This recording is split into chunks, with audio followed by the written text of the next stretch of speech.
I'm checking in again from Peterborough, Ontario, from the Canadian Canoe Museum with John Summers, the general manager of the museum. And you've taken me to another area that's actually very interesting.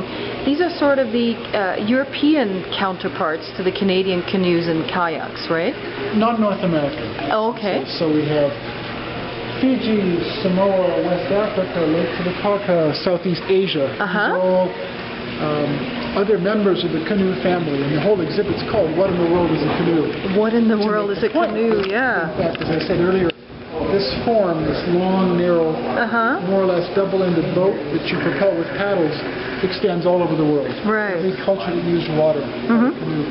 Some cases, like in this example from Vietnam, it looks more like a boat, but it's still propelled by a paddle, not by an oar, so we count it as a canoe. In other cases, like in this boat from Papua New Guinea, with this astonishing carving, this is a dugout, like we saw upstairs. It looks like a dugout, In this case, it's not red cedar, but it's a large tree that's been hollowed out and cut away and shaped. And the remarkable thing about this one is that it's paddled standing up. Standing up? Very large, strong men. Yeah, no kidding. It must take them a while to get their balance right when they're learning to do that, because it's not a particularly stable Exactly. I'm going to be doing some log rolling on that one. That's for sure. In other cases where you have no trees, but you have lots of reeds.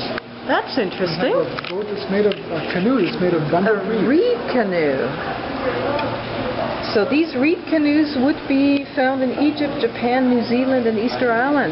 Anywhere that particular kind of reed grows. It's literally just bundles of reeds made up and put together, also propelled with a paddle. A number of places in the world use canoes with more than one hull. Okay.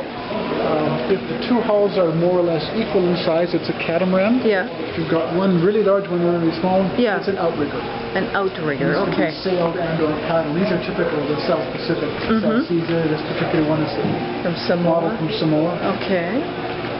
And where's this one from? This one's from Fiji. From Fiji. Yeah. So these are authentic boats from these areas? These are both actually not quite full scale.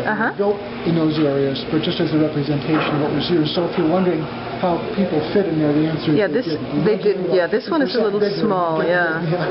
Exactly. Wonderful. Excellent. So these are just more members of this universal family of canoes that goes all the way around the world. Great. Now, there must be a website for this museum if people want to do a little bit more research about canoes.